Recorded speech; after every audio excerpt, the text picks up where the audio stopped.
গাঁয়ে এক অন্ধ বাস করত। তার নাম ছিল হেলারাম। ছোট বয়সে বাপ মাকে হারিয়ে সে থাকত তার মামার কাছে। একদিন সন্ধেবেলা হেলার মামি হেলাকে বলে, হেলা, ঘোষগিন্নির কাছ থেকে এক বাটি দুধ নিয়ে আয় দেখি। আমি অন্ধ মানুষ, এই অন্ধকার রাতে পথ চলবো কেমন করে? কি আমার মুখের ওপর না বললি? চোখে দেখিস না যখন, তোর আবার দিন রাত্রির কিরে? যা বলছি তাই কর দিকিনি। বললাম তো পারবো না। বাটির দুধ ছলকে পড়লে শেষে তুমিই তো আমায় বটি নিয়ে কাটতে আসবে। যত বড় মুখ নয় তত বড় কথা, কেবল বসে বসে গিলবে। হ্যাঁ, কাজ করতে বললেই বায়নাক্কা। বেরো বেরো বাড়ি থেকে, মুখ পোড়া। ঠিক আছে, যাচ্ছি।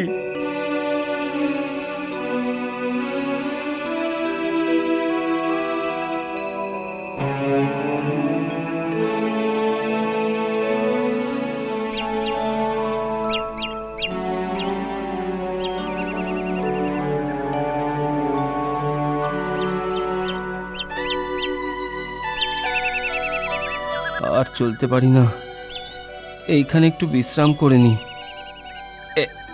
এইখানেই বসি। কে রে আমার পিঠে বসলি? কানা নাকি? এই সত্যি সত্যি আমি চোখে দেখতে পাই না, তাই ভুল হয়ে গেছে, আমায় ক্ষমা করো ভাই। কিন্তু তোমার পিঠটা অমন উঁচু কেন ভাই? উঁচু মানুষের পিঠ উঁচু হবে না তো কি সোজা হবে? পিঠে এই কুঁজ আছে বলেই না আমার এত দুঃখ। ভালো মতো চলতে পারি না, কাজ কাম করতে পারি না বলেই না আমার সৎ মা আমাকে ঘর ছাড়া করেছে। তোমাকেও তাড়িয়ে দিয়েছে? আমি অন্ধ বলে আমার নিষ্ঠুর মামিও আমাকে দূর করে দিয়েছে। তুমি কুঁজো আর আমি অন্ধ, আমরা দুজনেই ঘর ছাড়া, দুজনেই বড় দুঃখী মানুষ গো। তোমার নাম কি ভাই? হেলারাম, সবাই আমাকে হেলা বলেই ডাকে। আর তোমার নাম? আমার নাম ফেলারাম, আমাকে সবাই ফেলা বলে। আর দেখো, এই হেলা ফেলাকে নিয়ে সবাই হেলা ফেলা করে, দুও দেয়। তা যা বলেছ ভাই। হেলা ফেলা, তুই আর আমি এখন থেকে দুই বন্ধু, কি বল? হ্যাঁ বন্ধু, তুই চোখে দেখিস না আর আমার কুঁজের ভারে চলতে কষ্ট হয়, আমি তোকে কাঁধে নেব। আর আমি তোকে পথ দেখাবো। ভোর থাকতে থাকতে চল রওনা দি, ভিন দেশে গিয়ে দেখি ভাগ্য ফেরে কিনা। কি বল হেলা? তাই চল ফেলা।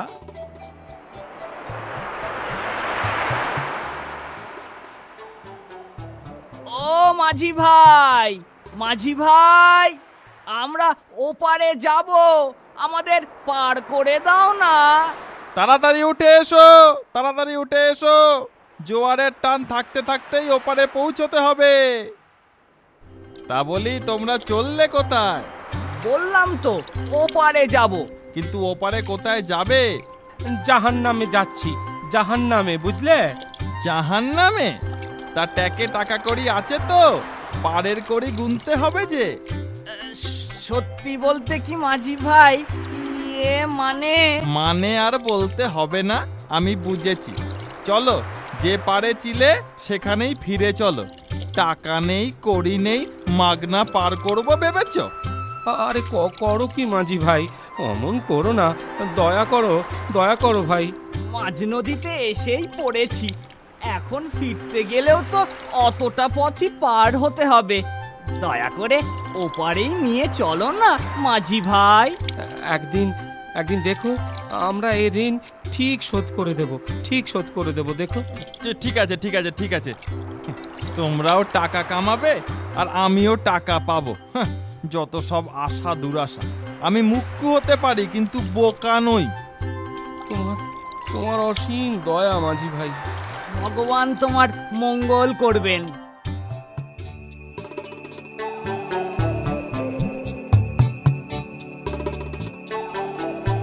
ফেলা ভাই, এখনো কি সন্ধে হয়নি? এই হয়ে এলো আর কি। আহ, আর হাঁটতে পারি নে। আমার খুব খিদে পেয়েছে। কাছে পিঠে কোনো বাড়িঘর দেখতে পাচ্ছিস হেলা? ওই যে মাঠের মাঝে একটা খড়ের বাড়ি দেখা যাচ্ছে, ওখানেই চল হেলা। চল চল চল চল। তোমরা কারা? কি চাও? কোন দেশ থেকে এসেছ? আমরা বড় অসহায় বাবা। আমি কুঁজো ভালো করে চলতে পারি না, আর ও অন্ধ, চোখে দেখতে পারে না। আজ রাতটুকু একটু থাকতে দেবেন বাবা? কাল থেকে কিচ্ছু খাইনি, আমাদের কিছু খেতে দিতে পারেন? আমি কিন্তু জাতে ধোপা। আমরা জাতপাত মানি না বাবা। হ্যাঁ রে ফেলা, পাখি ডাকছে। ভোর হয়েছে মনে হয়। হ্যাঁ হ্যাঁ, বাইরে আলো ফুটেছে। চল চল ধোপা ভাইকে বলে রওনা দি। তোমাদের খুব ভালো লাগলো, তোমরা সত্যি ভালো মানুষ। আমাদের থেকে আরো ভালো হলেন আপনি। এই নাও দুটো কাপড়। এই কাপড় তোমাদের কাজে লাগতে পারে। আপনাকে মনে থাকবে। ধন্যবাদ। ফেলা, দিনের পাখিরা বাসায় ফিরেছে মনে হয়। হ্যাঁ রে হেলা, ওই সামনে একটা ঘর দেখছি, চল চল সেখানে যাই। আমি গরিব চুনুরি, বেশি কিছু খেতে দিতে পারলাম না। পেট ভরেছে তো? পেট মন দুই ভরেছে। আপনার দয়ায় আজ রাতে থাকার ব্যবস্থা হলো। আমরা অনেক ভাগ্যবান। ভগবান তোমাদের মঙ্গল করুন।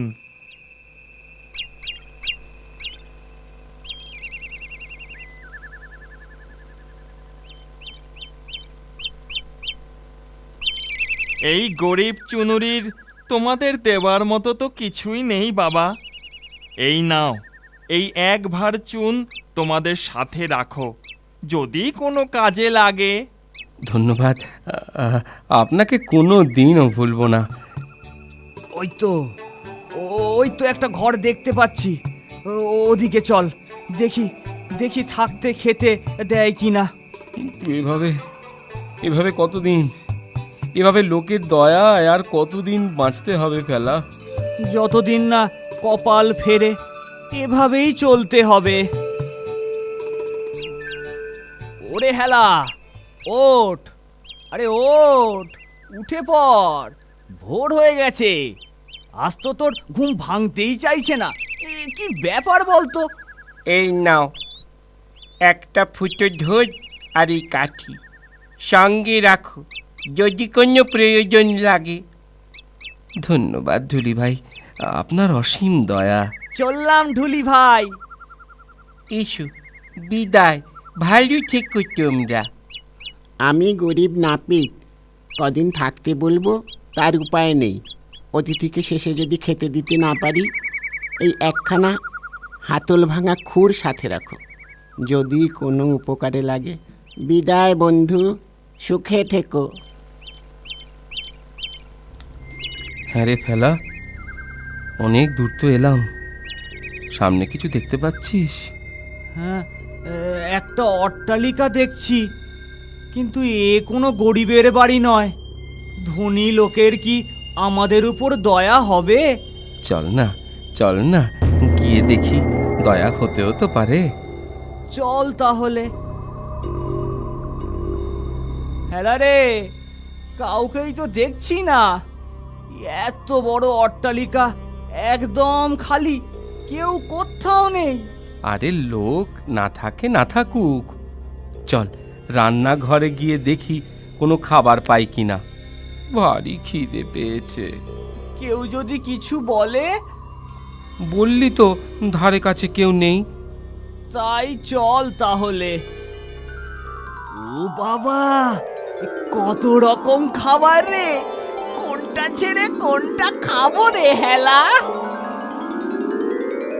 যেটা খুশি খা। রান্নাঘরে তোরা কে রে? ঘর বন্ধ করে কথা কইছিস? হেলা, এ তো রাক্ষসের গলা বলে মনে হচ্ছে। এ যেই হোক, সাহস নিয়ে বুদ্ধি করে জবাব দে। কি রে, উত্তর নেই কেন? তুই কে মুখ পড়া? মুখ পোড়া? রাক্ষসপুরীতে এসে জিজ্ঞেস করছিস আমি কে? আমি রাক্ষস। আমরা খক্কস, বুঝছিস তো? রাক্ষসের বাপ খক্কস। তোরা কেমন খক্কস? তোদের থুতু দেখি। এবার কি হবে হেলা? দাঁড়া দাঁড়া, চুনের ভাঁড় থেকে চুনটা জানলা দিয়ে বাইরে ছুঁড়ে দে, একটু জলে গুলে নিস। ঠিক বলেছিস। এই দেখ, এই দেখ রাক্ষস আমাদের থুতু। ওরে বাপরে, এ তো ঘন থুতু, আবার টকবগিয়ে ফুটছে। হ্যাঁ, আমাদের থুতু তো দেখলি, এবার তোর ল্যাজ দেখা দেখি, কি কেমন রাক্ষস তুই। কি আমাকে সন্দেহ করছিস? এই দেখ আমার লেজ। মুখটা দিয়ে লেজটা কেটে দে। ওরে পাঁজি রাক্ষস, এই নে আমাদের নখের আঁচড় খা। ওরে বাবারে, ওরে বাবারে, মারে মরে গেলাম রে। এখানে থেকে আর কাজ নেই, সবাইকে খবর দেই, দল বেঁধে আসতে হবে খক্কস মারতে। এখন পালাই। ওরে হেলা, খক্কসের ভয় রাক্ষস তো পালিয়েছে। ওরে হেলা, প্রাসাদে অনেক ধনরত্ন মোহর আছে, ধোপার দেওয়া ধুতিতে আর ওই ফাটা ঢোলটায় যত পারি মোহর আর রত্ন ভরে চম্পট দি। ওর লেজ কাটা গেছে, সহজেও আর এমুখো হবে না। চোখে তো দেখি না ছাই, ঢোলের মধ্যে যে কি তুলছি বুঝতেই পারছি নে। তুই তুলছিস মোহর, ও, আর তুই কি ভরছিস? রত্ন, মণি, মানিক, জহরত। পরে দুজনে সমান ভাগে ভাগ করে নেব, কি বল? ওসব নিয়ে তুই ভাবিস না হেলা, তুই চোখে দেখিস না বলে আমি তোকে ঠকাবো না। এখন তাড়াতাড়ি কর, যা নেওয়া হয়েছে ওই যথেষ্ট। ঠিকই বলেছিস, বেশি লোভ করলে শেষে রাক্ষসের পেটে যেতে হবে। চল চল পালাই। হ্যাঁ, তাই চল, তাই চল।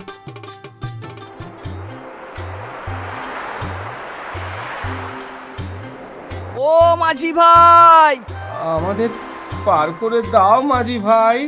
বিনি পয়সায় আর আমি পার করতে পারবো না। আগে পারের করি ফেলো, তারপরে পার করব। হ্যাঁ হ্যাঁ, এই এই নাও একটা মোহর। মোহর? এ তো অনেক মূল্যবান। চলো চলো, তোমাদের পার করে দিচ্ছি, চলো। বাপের জন্মে মোহর কখনো দেখিনি, তোমাদের দয়ায় সেই মোহর আমি পেলাম। হেলা, আর ভয় নেই বল, মাঝি নদী পার করে দিয়েছে, এখানে রাক্ষসরা আর আসবে না, কি বল? তাই তো মনে হয়। তাহলে তাহলে এখানেই সম্পত্তি সব ভাগ করে নি। সেই ভালো, আমি তো চোখে দেখি না, তুই ভাগ কর।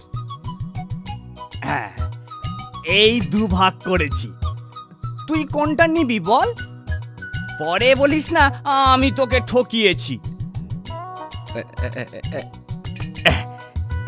এই ভাগটা না না, এ হবে না, আমার ভাগে কম পড়ছে যে।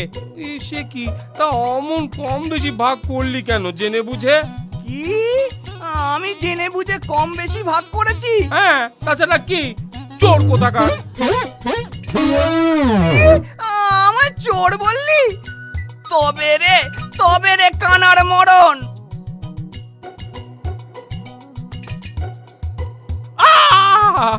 ও ফেলা, আমি চোখে দেখতে পাচ্ছি, কিন্তু তুই নিজেকে কুঁজো বললি, তোর কুঁজ কই? কুঁজ নেই? অ্যাঁ? সত্যি তো কুঁজ নেই?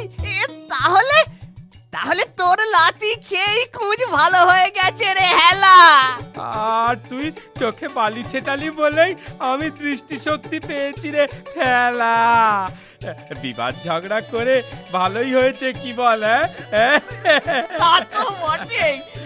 তবে আর বিবাদের কাজ নেই। না না না না, মোহর ধন রত্ন দুজনে সমান সমান ভাগ করে নিয়ে চল। সেই ভালো সেই ভালো। আমরা চিরদিন বন্ধু হয়ে ঠিক এমনি করেই বিপদে আপদে এক এক হয়ে একেবারে একসাথে মিলেমিশে জীবন কাটাবো। হ্যাঁ